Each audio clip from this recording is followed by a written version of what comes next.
If you want to talk about one of the more patriotic sounding conferences in the entire country, as well as really one of the better G5 conferences in America, you will certainly be able to find both here in this American Conference. Welcome back to the 2025 preseason deep dive series, where we'll go ahead and take some time here tonight to dive into the entirety of the American Conference from really that 50,000 feet perspective that I strive for here on College Football Red Zone. So hopefully you guys are excited about going through this American Conference here tonight. And if you enjoy the content before we go ahead and get started, I need you guys to do a couple of things for me. Hit that like button, and then also on top of that, make sure you go ahead and hit up that subscribe button. You have a chance to be an A1 since day one here on College Football Red Zone. You can make that happen here, and we can certainly get that done in terms of, really being those original gangsters, so to speak, in terms of being the first to really support College Football Red Zone. Also, let me know down in the comments as well what conference you would like me to break down next, because while I do have a set schedule for how I'm going when I release certain conference breakdowns, I can easily be moved. And if there's enough support in the comments section, then I can move forward, and we can definitely take a look at what is going on in terms of other conferences around the country as well. If that is something that interests you, if you want to see me break down a conference maybe earlier than what I originally intend. So all of that stuff out of the way, all that admin out of the way. And also, if you guys want to see what each of the numbers represent, I do have that going in the description as well. So all that in mind, let's talk about this American Conference, which I'm pretty excited to go ahead and talk about, because I think it's going to be another compelling season in the American, because this is a conference that is going to be building off of how successful they were as a G5 conference last year. This is a conference that was able to successfully send 8 out of its 14 teams to a bowl game. And those 8 teams that were able to compete in a bowl game, they were extremely successful in their own rights, claiming the Capital One Bowl Challenge Cup last year with a 6-2 bowl record. Extremely impressive for a conference, even if we have seen the degrading of certain bowl games during bowl season. It still matter to teams like those that are in the American. And it also represents a conference that is looking to really solidify themselves as one of the best conferences in the entire group of 5 from a depth perspective, and also one of the more stable conferences as well, because this will be the second year in a row that we will see the American remain in its current 14-team configuration. As of right now, things can always change on a dime with realignment news, but as of the recording of this video, we are looking at 14 teams in the American. It's a relatively deep league, which I'll definitely dive into for each individual team in a little bit. However, that same depth that we applaud the American Conference for also help prevent an American Conference team reach the college football playoff, because as you guys may know, there were multiple teams that were in the hunt to be that G5 representative at the end of the year, such as a Tulane, such as a Memphis, and even Army was really making a lot of noise there during the course of this season. But we saw all those teams really cannibalize themselves during the conference portion of the college football season, and that honestly did help open the door for a Boise State to become the G5 rep. Granted, it did help having someone like a Ashton Jeanty really come out and help bring a lot of attention to Boise State. But with Tulane, Memphis, and Army all losing multiple games, it did help open the door there. But in 2025, it might be even more difficult to make that happen. So if you're pulling for an American Conference team, it might be harder to get a G5 team from the American to make the college football playoff. And it's not because I don't think that these American conference teams are good. I think the opposite. I think this is a very good conference. And I think there's some teams in here that could certainly take a legitimate stab at making the CFP as that group of 5 representative. But it's going to be mainly because of that strength of schedule. For example, not only is that conference is going to be difficult to navigate for most of these G5 schools, but it's also for the non-conference as well. It's equally ambitious, looking through the landscape of this entire conference, right? You're talking about matchups against all of the big conferences, such as the SEC, ACC, Big 12, Big 10, but then you also have some games against the Mountain West. You do see Boise State taking on a University of Southern Florida. That is going to be some big-time matchups here on the non-conference state that are going to get the attention of the American people. I will say that for anyone that does give a damn about college football, there are some games in there that the American are going to play in that people are going to want to watch and certainly find intriguing, because not only will, in this course of non-conference play, they're going up against 7 teams that were included in the final top 25 poll released by the AP, but 4 such matchups will include teams that were part of that inaugural 12-team playoff field as well. So with a blend of returning talent, new coaches, and a challenging non-conference schedule, look, this American Conference football season, it's going to be one of the most exciting yet. I'm really excited to dive in to the American. So let's go ahead and not waste too much more time just giving a rundown of the conference as a whole and start diving into each individual team from a 50,000 feet perspective. And we'll start with a team that I have at the very bottom of the American, and that is going to be the Tulsa Golden Hurricanes, who are going to be entering a brand new era of Tulsa football. They've recently hired Trey Lamb to be the new head coach of this program, and it's no secret that Trey Lamb is certainly a gifted offensive mind based upon his experiences down at the FCS level, leading both Gardner-Webb and East Tennessee State to success. But at the same time, though, offense wasn't really... It was a little bit of a problem, but it's not the biggest problem, I would say, for Tulsa, because this was a defense that gave up over 42 points per game last year. And it's when you're giving up 40 points a game, it doesn't matter how good your offense is. It's going to be hard to win football games. And really a perfect example of that is look at what Joe Burrow and what that Bengals offense has to do on a week-to-week basis in order to ensure a win. So how can Trey Lamb, we know that he's a gifted offensive line, like we said, but how can that young offensive mind figure out how to overhaul that defense? He's going to have to make some good hires moving forward. Year one is going to be always a little bit more of a transition year, so to speak. So I do have Tulsa probably winning 3 games, but it could get really ugly in year number 1 just because of how bad that defense is. They could be as bad as a 1-11 team, to be honest with you. There is a few toss-up games that are on Tulsa's schedule that I think could be intriguing in the non-conference action. We do see them go on the road against New Mexico State. I think that'll be an interesting measuring stick game, since New Mexico State will also be in the bottom of the barrel, or relatively close to the bottom of the barrel as well within the Conference USA. So that's a decent measuring stick game in terms of how does bottom of the American stack up against the bottom of the Conference USA. And then within conference play itself, Temple and UAB, they have both of those teams at home. So, which I think both those teams are better than Tulsa, but because they're at home, I think they do have a fighting shot to win both of those matchups, per se.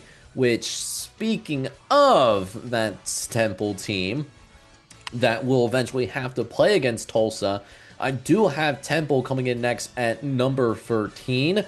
I really do enjoy the Casey Keeler hire that they were able to pull off at Sam Houston after what Sam Houston has been able to do really in its short time at the FBS level. Really had a breakout season as a program in 2024. So being able to get that kind of head coach that was able to take a team from the FCS level and start the process of being very competitive in the FBS in short order. I think that's exactly the kind of energy that Temple needs moving forward.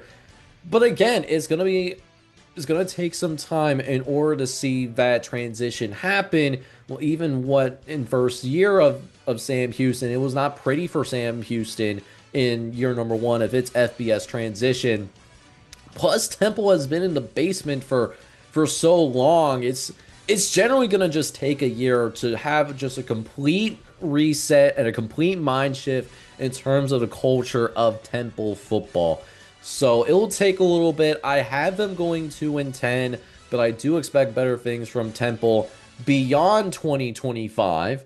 But a few toss-up games that I'm curious to watch, one of which is going to be happening in week number 1, is at UMass, which, again, another measuring stick game between the bottom of the American and the bottom of the MAC, seeing Temple go on the road and play against UMass, which our internal power rating models think that could be essentially a pick'em game.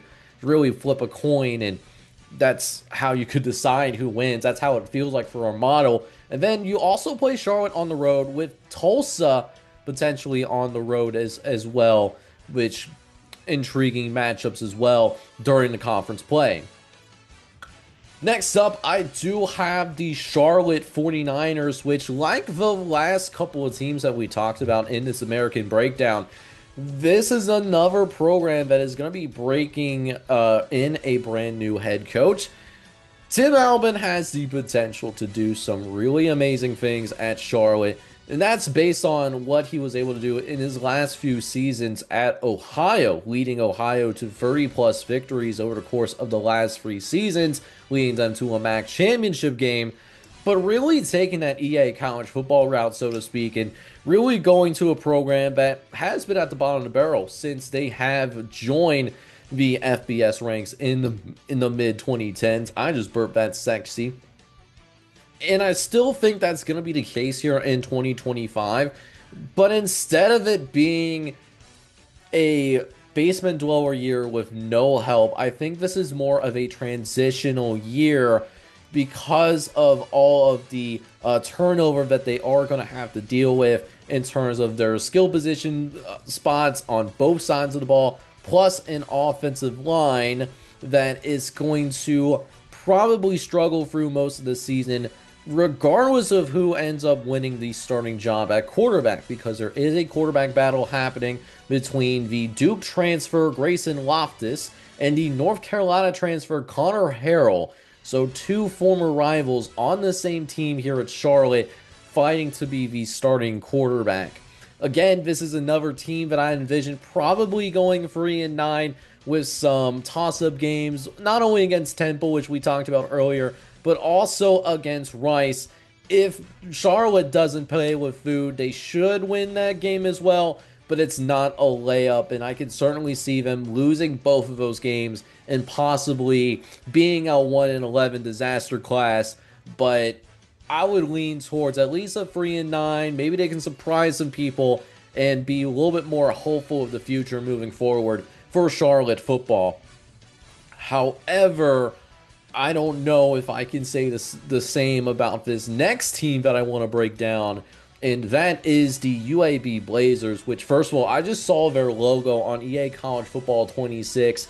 Why would they move away from the Dragon? That is such a downgrade in main logo. If anyone from the UAB Athletic Department is watching this for whatever reason, I doubt it because we only have like 10 subscribers as of the recording of this video. Please change the main logo back. Just do that a favor for all of us. Thank you very much. This is a make or break year for Trent Dilfer, who enters this season, and the first couple of years of UAB have not been maybe what a lot of UAB fans are hoping for. Just coming in at 7-17, and this was a program that felt like it had quite momentum before the Trent Dilfer hire, and the Trent Dilfer hire was somewhat celebrated. It just has not worked out so far. So you have to imagine in year number 3, this is an important year for Trent Dilfer if he wants to remain the head coach at UAB. And in order for him to keep his job, I think it's important that the transfer portal class that he was able to assemble as well as the coaching staff that he made changes with, they all need to mesh together, particularly on the defensive side of the ball. There has to be improvement with that defense because during the course of American Conference play, they gave up over 6 yards per play. That's essentially giving up a first down every couple of plays. It's simply not winning football. And to be honest with you, I am not high on this UAB team again this year. I think this is a year in which, to be honest with you, I do believe that Trent Dilfer is going to be fired at some point in the year because I think this is a team that only wins a couple of games this year. I am just not high on them. I think they could maybe squeeze a third win if they're able to find a way to beat Tulsa on the road. But other than that, I look at what the rest of their schedule is and how good the conference is in general, particularly at the top. And I think it's just going to be one of those years where UAB is going to struggle mightily. I don't think it's necessarily going to work out, and we'll see a brand new head coach at UAB by the time that we are embarking on a brand new season, doing the same deep dive, but for 2026, this time next year. Speaking of new coaches, we do have a new head coach at the next program that I do want to talk about. Actually, yeah, okay. I was reading the wrong team for a split second, but okay, that statement still stands, thankfully. It's Rice, man. Don't play with your food, but food has been played with for quite some time because we have not seen Rice put together a winning season since the release of NCAA 14. And for those of you that maybe are a little bit younger, that was a game that was released during the days where the Xbox 360 and the PS3 was actually a popular console. It's been that long ago since Rice has had a winning season. So they turn to a brand new head coach, a little bit of a out-of-the-box hire in Scott Abel, who did have successful stints at the Division III level at Washington and Lee, and I've actually had a couple of track meets at Washington and Lee, side note, and it's a very nice campus down there in Washington and Lee, don't get me wrong, but that is Division III. But then he also had some success winning at Davidson down at the FCS level as well. So a brand new era begins at Rice. I actually don't think Rice is that bad of a team. At least I don't think it's bad of Rice as a team in general. So you see the 2-10 record.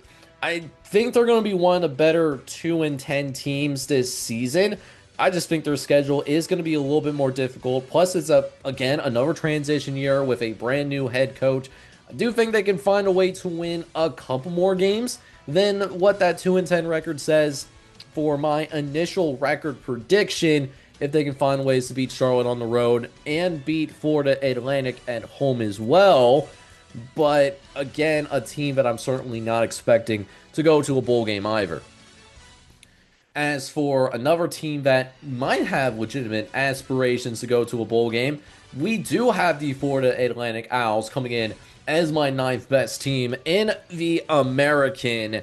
And for Florida Atlantic, this is a great time to introduce y'all to Zach Kitley, who does come in. It looks like he may have the pieces already necessary to install his offensive scheme immediately, which means we could see this offense clicking early.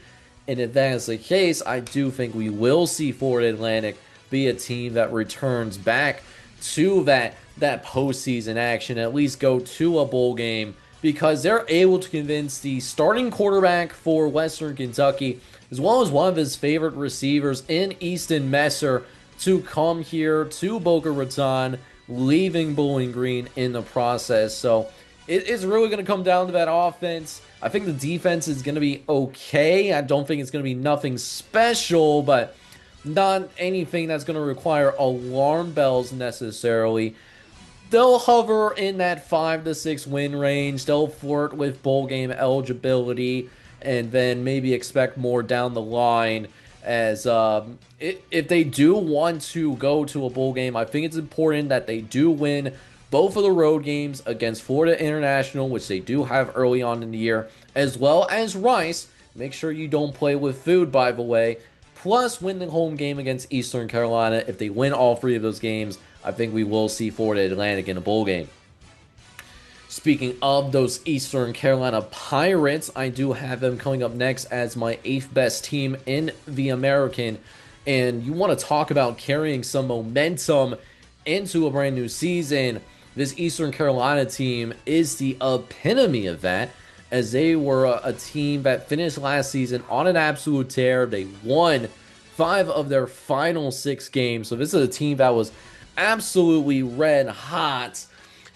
And there's also the return of Caden Hauser, who could propel East Carolina into one of the best offenses in the entire conference. Why I'm maybe a little bit lower on East Carolina than consensus is I just want to see Blake Harrell continue to coach well on a long-term basis. Is Blake Harrell the real deal, or is he someone that kind of went on a Winsanity run at the end of 2024 and really was able to rally the team for a short period of time? If it's the former, where it's actually not a Winsanity run, the 7-5 record that I have is the best case scenario. I'm going to be honest, I'm going to look stupid, but I don't know about Blake Harrell. I'm a little bit lower on him than maybe what most folks are. It might be a little bit more of a controversial take. I have him still going to a bowl game, but at 6-6, but certainly not set in stone. They'll need to win at least 2 of 3 games. That includes beating Coastal Carolina on the road, as well as Florida Atlantic, which we talked about. Plus, Army comes into your building as well. I think beating Army at home will certainly help with those bowl game aspirations. Speaking of bowl game aspirations, the next team that I do have on my list, I think, is a safe bet, and I think it's going to catch some people off guard here. It's North Texas coming in at number 7, which, yes, I know Chandler Morrison did leave this program in the offseason in order to join the Virginia Cavaliers. But Eric Morris is the type of coach that I suspect that no matter what the pieces look like offensively, he's going to be able to generate that offense. But what is really going to determine the upside of this team is not what Eric Morris is going to be able to do from an offensive schematic standpoint. It's going to be really determined by how improved this defense is going to be this year, because this was a defense that gave up 34 points per game last year. So this was a defense that did struggle mightily. They were in a fair number of shootouts, and they also just want to prove that they can beat some of the better teams in the American. This was the type of team where they beat who they were supposed to beat, and then they lost to the teams who they were supposed to lose. So that's why they barely scraped by and, got 6-7, with the 7th loss coming in the bowl game against, I believe, Texas State, but they did cover. I think this North Texas team actually could be a little bit better. I think this is a team that could win 8 games with the possibility of winning a 9th game as well, because you do have Southern Florida coming into your building at home. That is something that I would consider to be a winnable game because of that home field advantage. While I would lean towards Southern Florida winning that particular game, and we'll talk about them in a little bit. At the same time, it's, for me, based upon what Eric Morris has done in his coaching resume and how he's able to conduct things offensively, is certainly not out of the question either. So that leaves us with just 6 teams remaining in the American.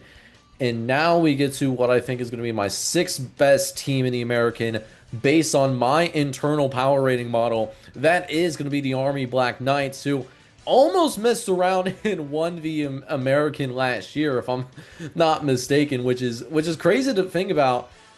I think Memphis was the team that won it ultimately. I'm not 100% sure.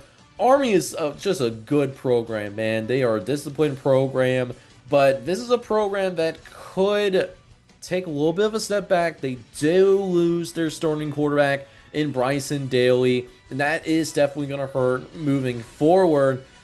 But there is still plenty to like about this team. This is a team that has 8 defensive starters coming back, so this is a very experienced defense, and that is the advantage of a military academy. You don't have to worry about the transfer portal as much once some of those players that you've been developing for 2 years actually do become upperclassmen because of how the military academies work. So that is a unintended pro of the new college football landscape. They don't have to worry about the transferring of upperclassmen as much as maybe your average college football program does.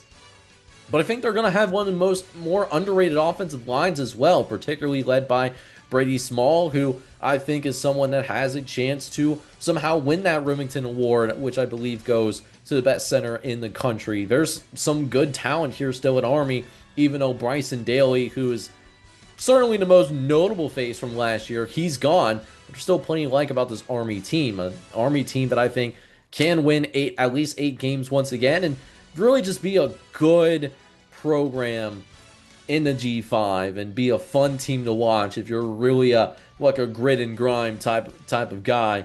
There is a possibility where they could slip even further because the game on the road against Eastern Carolina could present some interesting challenges from a style of play standpoint. I do lean towards Army winning that game, but I think Eastern Carolina, there is a possibility that they give them fits. Now, moving into the top 5, I now move on to the University of Southern Florida, the Bulls, man. USF, this will be an interesting season for USF. I think that they're going to be better than the record that I have projected for. Don't get me wrong. But at the same time, I do believe that genuinely Southern Florida does have the most difficult schedule in the entire group of 5. I think that is certainly a fair take to have, particularly what they got going on with the non-conference. They got Boise State at home, and then they go on the road to take on Florida and Miami too. It's not going to be an easy non-conference schedule. It's very realistic to say that they go 0-3 moving into their FCS matchup, which for the sake of these breakdowns for every FBS team, I did give them a win versus every FCS team. Will there be an FCS versus FBS upset? Absolutely. But for the sake of these breakdowns, I did give the FBS team a win every single time against an FCS squad. But then you move on into the conference play, and it doesn't really light up much. They do have North Texas on the road, which I certainly think there's some things to like about North Texas from an offensive standpoint.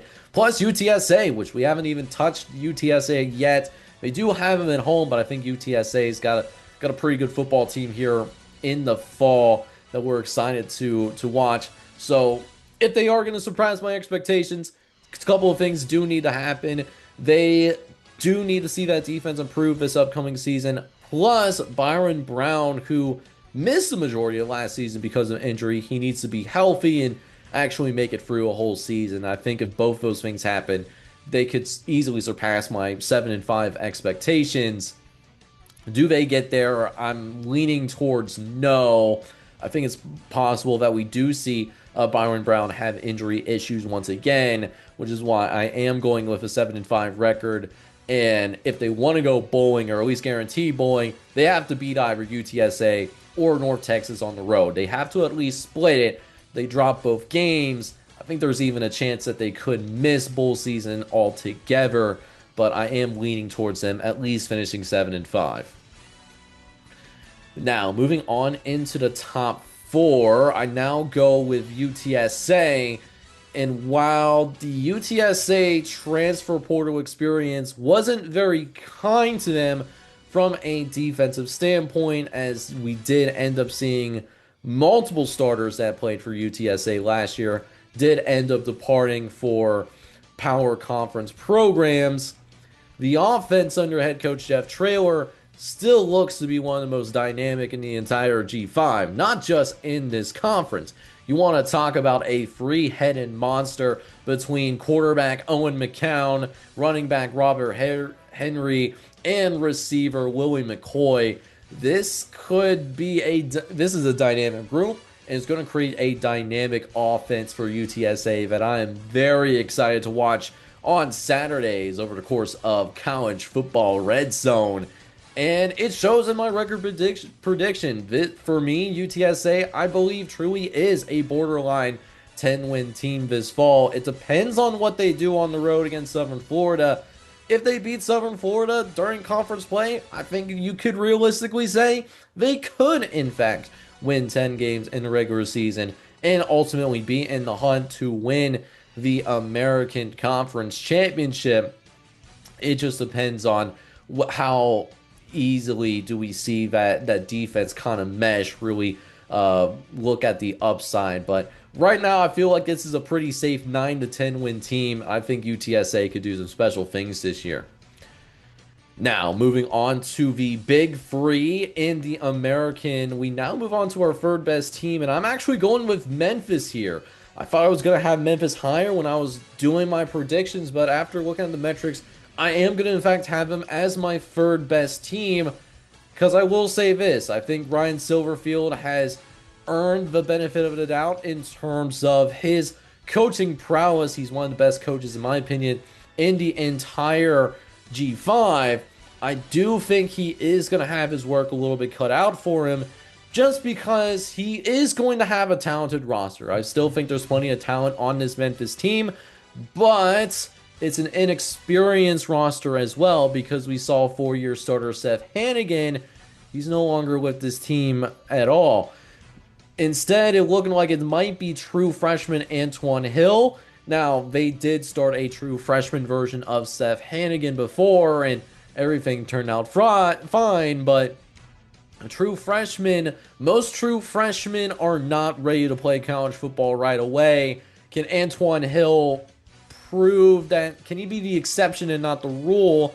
Plus, not only is Antoine Hill going to be very green under center, but your top 4 receiving targets that you had last year are also not back with the program. And in addition, you have 1 starter return on the defensive side of the ball. So there's some question marks. I am giving Ryan Silverfield a little bit of a benefit of a doubt with this record prediction. I do genuinely believe in him, but that was a big reason why I was not comfortable, per se, with putting them in my top 2, even though I do think Memphis can still have a very successful season, particularly if the best case does happen where they're able to find a way to beat both of the toss-up games that I have, which is beating Tulane and also beating Navy at home. And that's another thing too. They are going to play the 2 top teams in this conference, but they do have them both at home. I think they'll ultimately split them, beating either Navy or Tulane, but I do have him with a 10-2 record, dropping one of those games, and then also dropping, I believe it was the Arkansas game. They have Arkansas at home. I think they dropped that game as well, realistically. Now, I talked about Navy being in that top 2, and I think that is going to be second for me. I think Navy, coming off of its first double-digit win season since before the times of COVID, I think creates a lot of momentum and energy for this particular military academy. Plus, Blake Horvath, he returns to lead one of the most unique offenses in the entire country that is still, in fact, potent. Let's not forget about that. So, Blake Horvath is back. There's good experience on both sides of the ball. I think Brian Newberry has a team that does genuinely have a legit shot to win the American. Now, whether they do actually go to the American Conference Championship does hinge on that matchup against Memphis on the road. That's going to really determine if Navy's going to be on that outside looking in, or will they have a legitimate shot to holding that American title crown when it's all said and done. If they do find a way to beat Memphis, I think there will be that probably 10-1 type of team, or they will have a shot to potentially be the G5 representative at that point. But we'll just have to wait and see, man. I'm leaning towards Memphis winning that game, because winning on the road at Memphis, that's a tougher ask, especially in this conference. But I'm certainly not ruling it out for this Navy team. And so that finally leaves us with our final team that I have not yet talked about, the team that I am leaning towards, to be honest with you, one of the heavier favorites to win the American, and that is the Green Wave of Tulane. And while they took some tough losses in the transfer portal with both Darian Menza and Micah Hughes, both of them leaving for power conference programs in the offseason, John Summerall has done a wonderful job coming out here during the transfer portal period in the spring, particularly, and getting some additions of his own, including multiple viable options to start at quarterback. Looks like it's going to be a 2 to 3-way battle in terms of who's going to play at Tulane at the quarterback position, including Caden Sendoza, most notably, who does have starting experience at Ball State, as well as Cam Fletcher, who played at Florida Atlantic as well as at Marshall. And I do have a soft spot for Cam Fletcher because he is a Wayne High School graduate, the same high school that I went to. So I'm always trying to pull for him to win. So we don't know who is going to win that quarterback job. But again, they do have multiple viable options where, regardless of who wins that battle, there is multiple players where you could start and, have a good chance to win regardless, as well as several promising skill players on both sides of the ball too. I love the additions that they made, the kind of backfilled what they lost in the transfer portal.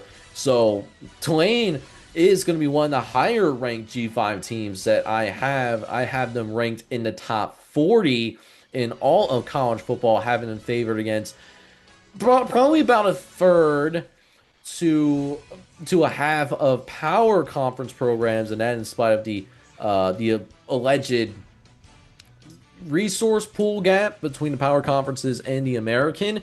I think that Tulane is a team that you could see them as a genuine representative of the entire group of 5 for the college football playoff if they simply handle business. I think their only loss that I would feel comfortable with giving to them would be that Ole Miss game. I don't really see Tulane going in and upsetting Ole Miss. But it's college football. Anything can certainly happen. And then, of course, you have Memphis on the road as well, where that could swing in either direction. I could see them dropping that game. I decided to give Tulane the win there. So I have Tulane going 11-1 with a worst-case scenario of 10-2.